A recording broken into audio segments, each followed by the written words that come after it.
Hello students, welcome back to D2 math classes. आज के इस कड़ी में हम मुख्यतः formation of different types of image by a concave lens अर्थात अवतल लेंस द्वारा प्रतिबिंब के निर्माण को समझेंगे। इसमें हम मुख्यतः उन बातों को समझेंगे जिसके द्वारा हम अवतल लेंस में एग्जाम के पर्पस के आधार पर इमेज का फॉर्मेशन कैसे करेंगे उसको समझेंगे और बनाने की कोशिश करेंगे।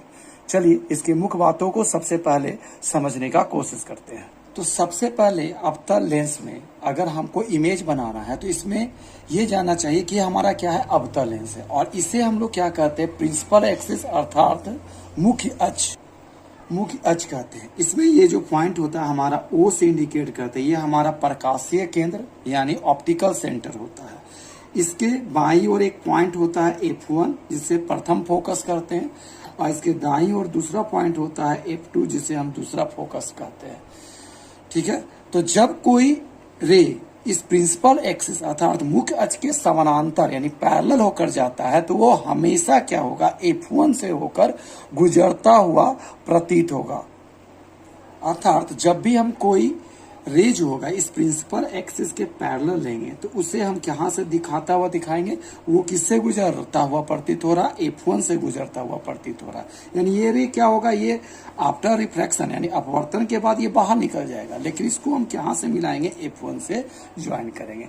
दूसरा कंडीशन आता है जब कोई रे इसके प्रकाशीय केंद्र यानी ऑप्टिकल सेंटर से होकर गुजरेगा तो विदाउट एनी डेविएशन मतलब बिना विचलन के क्या होगा, वो सीधा गुजर जाएगा, जैसा कि दिखाया जा रहा है। तो यहाँ हमने देखा कि एक प्रकाशीय केंद्र से होकर रेखा जो गुजरे तो विदाउट एनी डेविएशन बिना विचलन के क्या हो जाएगा, सीधे गुजर जाएगा। तो इन दोनों रेखाओं का उपयोग करके ही हम क्या करेंगे, अवतल लेंस में इमेज के फॉर्मेशन को बनाएंगे। अब हम ये जानेंगे कि इमेज का फॉर्मेशन कैसे करें जिससे आसानी से हम क्या कर सके, इसे बढ़िया ढंग से प्रदर्शित कर सके। तो इसके लिए हमें तीन मुख्य चीज की आवश्यकता होगी। एक हमारा होगा प्रोटेक्टर, दूसरा होगा हमारा स्केल, और एक पेंसिल या पेन का उपयोग ले कर सकते हैं। तो चलिए हम इमेज बनाते हैं। तो व्हेन ऑब्जेक्ट एट इन्फिनिटी मतलब पहला जो कंडीशन इसमें आएगा कि जब वस्तु को हम कहाँ रख रहे हैं, अनंत पर रख रहे हैं। तो सबसे पहले हमको इसके स्केच को यानी जो रे डायग्राम है उसको समझते हैं। इसके लिए हमें क्या करना है, तो सबसे पहले आप क्या कीजिएगा, इसे आसानी से बनाने के लिए एक पिछले वीडियो की तरह ही हमें क्या लेंगे, एक लंबा लाइन सेगमेंट जो होगा हमें क्या करना है, लेना है। तो ये हो गया हमारा एक लंबा लाइन सेगमेंट, ठीक है ना। इसमें हम लोग क्या करेंगे, 7 पर जो पॉइंट लेते थे, ये जो 7 पर हम क्या करेंगे, एक पॉइंट को क्या करेंगे, लेंगे। ठीक है, ये हुआ 7 पर पॉइंट। दूसरा जो पॉइंट लेते थे 7.5 पर लेते थे, और उससे पहले वाला क्या लेते थे, 6.5 पर, यानी 7 से पहले 6.5 पर, उसके बाद 7.5 पर। पहला 7 पर लगाना है, फिर 7.5 और फिर 6.5। 7 से 3 ऐड करेंगे तो दाईं ओर हमारा क्या आएगा, 10 पॉइंट, और 10 में 3 ऐड करेंगे तो कौन सा पॉइंट आएगा, 13 पॉइंट आएगा। ठीक है ना। उसी प्रकार 7 से 3 इधर बाईं ओर घसकेंगे तो कौन सा पॉइंट आएगा, 4, और 4 से 3 माइनस करेंगे तो ये क्या आ जाएगा, 1। तो ये हमारा क्या हो गया, पॉइंट। अब हमको क्या करना, प्रोटेक्टर को लेना है। तो पहले हम इसको क्या करेंगे, 6.5 पर एकदम 90 डिग्री एकदम इसके कोइंसाइड हो, दिख रहा जैसा है, और इसको हम क्या करेंगे, एक रे को खींच देंगे इस टाइप से बाहर की ओर। ठीक है। दूसरा क्या करेंगे, अब 7.5 पर रखेंगे और इसको इस टाइप से एक रे खींचेंगे। ठीक है, जितना बड़ा आपको इमेज बनाना हो, ये मिरर बनाना हो उस आधार पर। ठीक है, अब इसको क्या कर देंगे, हम यहाँ से ज्वाइन कर देंगे, और जो आपका एक्सेस भाग होगा उसे आप क्या कर सकते हैं, इरेज कर सकते हैं। तो ये हमारा हो गया कॉनकेव लेंस। अब इसमें क्या करेंगे हम लोग, इसके जो मिड वाला जो पॉइंट था 7 से एक रे को क्या करेंगे, ड्रॉ कर देंगे इस टाइप से, क्योंकि जो रे लेना है रिफ्लेक्शन का जो होगा इस मिरर के इस एज से नहीं होगा, जबकि इस मिडिल भाग से ही दिखाना है। तो यहाँ पर हमको क्या लिखना है, O, यहाँ क्या हो जाएगा F1, यहाँ आप 2F1 या C1 लिख सकते हैं। इधर साइड आपको क्या लिखना है, F2, और इधर क्या लिखना है, 2F2 या C2 लिख सकते हैं। तो हमको सबसे पहले क्या दिखाना है कि व्हेन ऑब्जेक्ट एट क्या है, इन्फिनिटी। तो हमने बताया था इन्फिनिटी रखने के लिए ऑब्जेक्ट को क्या रखना होता है, प्रिंसिपल एक्सिस के पर नहीं रखते हैं, इसके बीचों बीच रखकर दिखाते हैं, जिससे ये पता चले कि कोई ऑब्जेक्ट कहाँ से आ रहा है, इन्फिनिटी से आ रहा है। ठीक है ना। तो सबसे पहले हमको क्या करना पड़ेगा, तो हमने क्या बताया कि इसमें दोनों जो रे होगा वो क्या जाएगा, इस प्रिंसिपल एक्सिस के पैरेलल जाएगा और रिफ्लेक्शन के बाद कहां से गुजरेगा, आपका F1 से गुजरता हुआ प्रतीत होगा।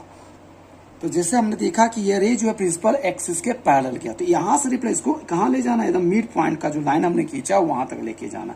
तो ये रे कहां से गुजरता हुआ प्रतीत दिखेगा, हमारा F1 से। तो इसको इस प्रकार से दर्शाना है। इसे दर्शाने के लिए आप क्या कीजिए, ये रे आप ले लीजिए इस टाइप से, यहाँ पर एक पॉइंट मानिए और यहाँ इस पर दोनों पर स्केल का एज रखिए और इस रे को आप इधर बढ़ा दीजिए। तो ये रे इधर चला गया, ठीक है ना।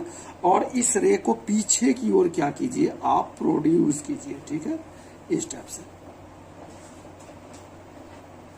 तो ये आपको लगेगा कि F1 से गुजरता हुआ प्रतीत हो रहा है, appear to passing through F1, ठीक है ना। दूसरा पॉइंट भी रे भी क्या लेना पड़ेगा, इसके प्रिंसिपल एक्सिस के पैरेलल लेना होगा, जैसे हम यहाँ पर ले रहे हैं। तो ये हमने लिया और इसे भी कहां से पास करना होगा, हमें F1 से अपियर करता हुआ दिखाई करना पड़ेगा। तो ये जो होगा रे हमारा F1 रे से ये पार हो जाएगा और इसको हम लोग क्या करेंगे, F1 से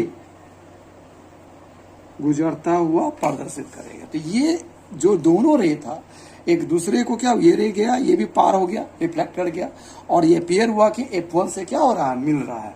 तो ये जो पॉइंट होगा जहां पर ये दोनों रे आपस में मिलता हुआ प्रतीत हो रहा है, अपियर हो रहा है, यही इस ऑब्जेक्ट का क्या होगा, इमेज का स्थान होगा। तो इसके नेचर के बारे में हम लोग लिखते हैं, पहला आएगा एट F1 और चूंकि ये एक्चुअल रूप से कट नहीं रहा है, इंटरसेक्ट नहीं कर रहा है, तो इसके लिए इमेज का जो नेचर होगा वो होगा वर्चुअल और क्या होगा, इरेक्ट, मतलब आभासी और सीधा।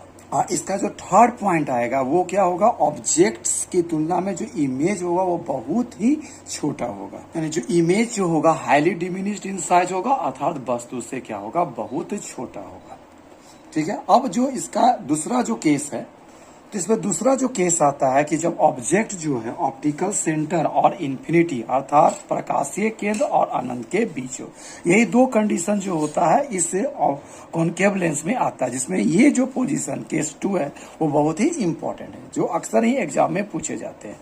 तो हम उसी प्रकार से इसमें पॉइंट लेंगे और क्या करेंगे, लेंस का फॉर्मेशन करेंगे। तो ये हमारा क्या हो गया, प्रिंसिपल एक्सिस, और ये क्या हुआ, हमारा लेंस का, जिसमें हमने पॉइंट लिया और optical centre F1 first focus, ये 2F1 वक्रता केंद्र, ठीक है ना, ये F2 सेकेंड फोकस और ये हो गया 2F2। अब हमें कहाँ रखना ऑब्जेक्ट को, इस ऑप्टिकल सेंटर और इन्फिनिटी के बीच में रखना है। इसलिए मान लेते ये ऑब्जेक्ट को हमने कहाँ रखा, यहाँ पर हम लोगों ने प्लेस्ड किया, ठीक है ना।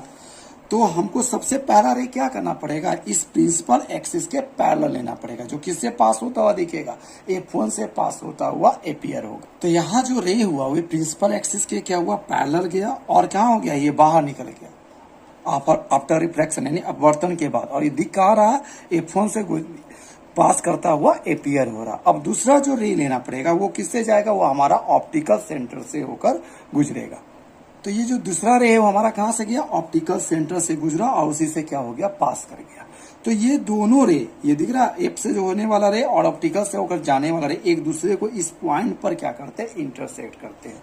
तो यही पॉइंट जो होगा हमारे इस ऑब्जेक्ट का क्या होगा, इमेज को शो करेगा। तो इस प्रकार से हम ये रे डायग्राम को बना सकते हैं। अब इसके हम क्या करेंगे, नेचर को देखेंगे।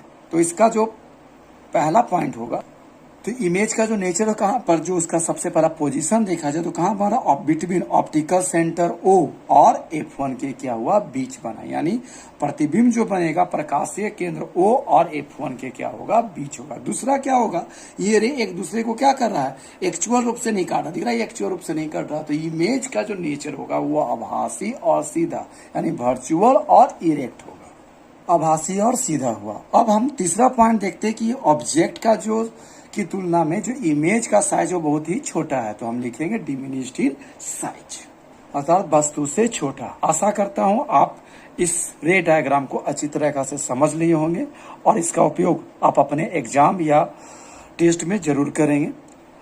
वीडियो को देखने के लिए आपको बहुत बहुत धन्यवाद। और अगर आपने इस नए चैनल पर हमारे नए हैं तो हमारे चैनल को जरूर से जरूर सब्सक्राइब कीजिएगा। Thank you.